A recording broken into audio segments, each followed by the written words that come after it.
그러면 결론적으로 어떻게 화장품을 사용하는 게 현명한 걸까요? 답은 없지만 몇 가지 힌트를 드리자면, 첫째,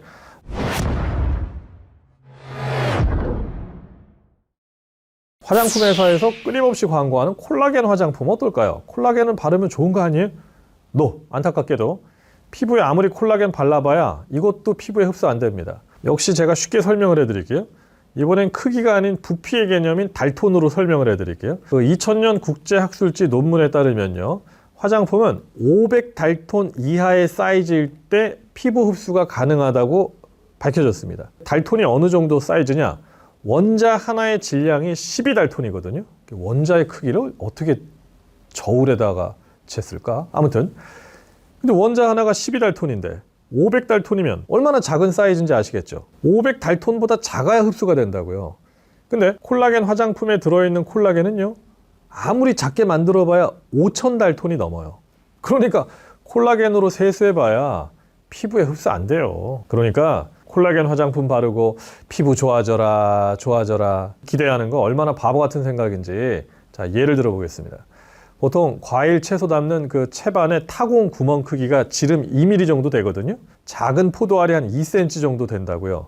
그러니까 채반 위에 포도알 얹어 놓고 포도알이 채반 뚫고 들어가라 이 기대하는 거와 똑같죠. 만약에 바르는 콜라겐이 바로 피부에 흡수된다, 그게 사실이라면 콜라겐보다 부피가 큰 매연, 미세먼지, 물속에 있는 유해 물질도 전부 피부에 바로 흡수가 된다는 얘기죠. 그리고 그렇게 된다면 우리는 콜라겐 바르기도 전에 이미 피부는 다 망가져 있을 거예요. 미세먼지 이런 거 다 들어와가지고.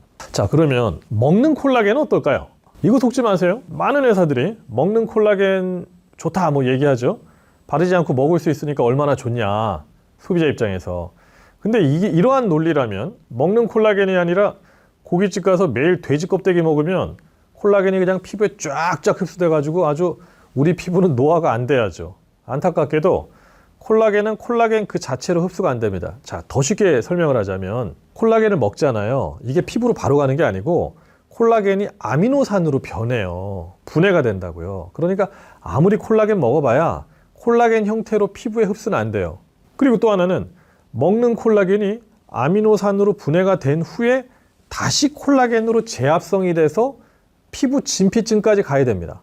근데 이미 콜라겐을 먹으면 온몸으로 아미노산으로 다 이게 분해가 돼서 다 흡수가 돼 버렸잖아요. 그 중에 일부만 다시 콜라겐으로 합성이 돼서 피부로 가는 거라고요. 야, 그러니까 정말 얼굴 진피층으로 가는 콜라겐의 양은 아주 미미한 거죠. 그리고 또 하나는요, 콜라겐 많이 먹잖아요. 신장에 무리가 갑니다. 자, 장기간 먹는 콜라겐 계속 드시잖아요. 피부 먼저 좋아지는 게 아니라 병원 먼저 가게 될 수 있어요. 자, 그러면 장문정은 화장품 아예 안 발랐어? 바르긴 하나는 발랐어요. 그럼 어떻게 바르란 얘기야? 음식도 궁합이 있듯이 화장품도 궁합이 있습니다. 아무리 고가의 화장품이라도 잘못 바르면 독이 됩니다. 자, 몇 가지 꿀팁을 공개해 드릴까요?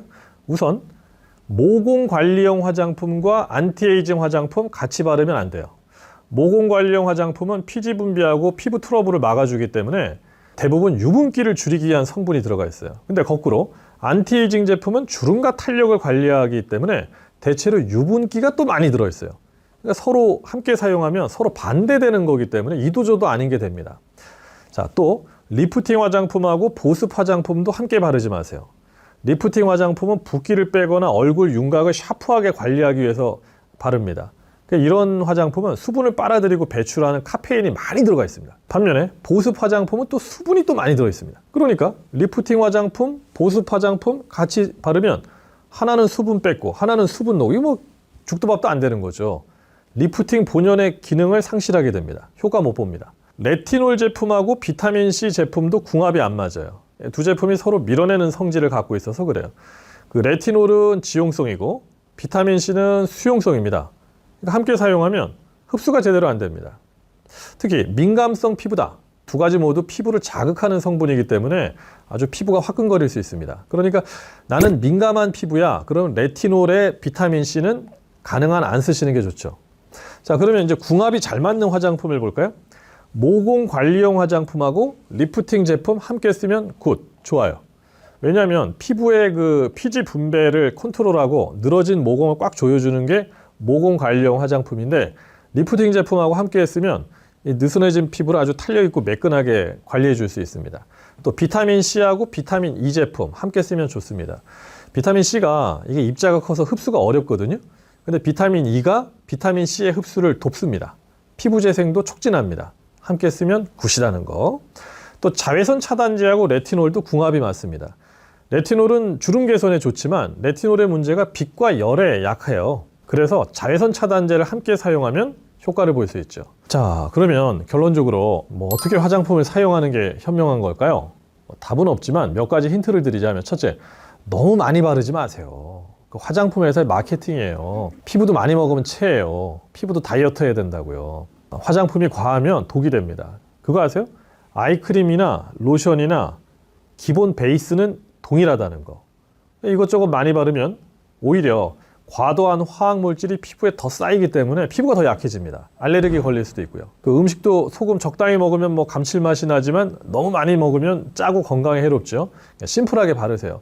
단계별로 막 이렇게 바르라고 하죠. 그거 마케팅이라고요. 하나만 발라도 됩니다. 필요한 거 하나만. 제 얘기가 아니고 많은 피부과 의사들이 하는 얘기입니다.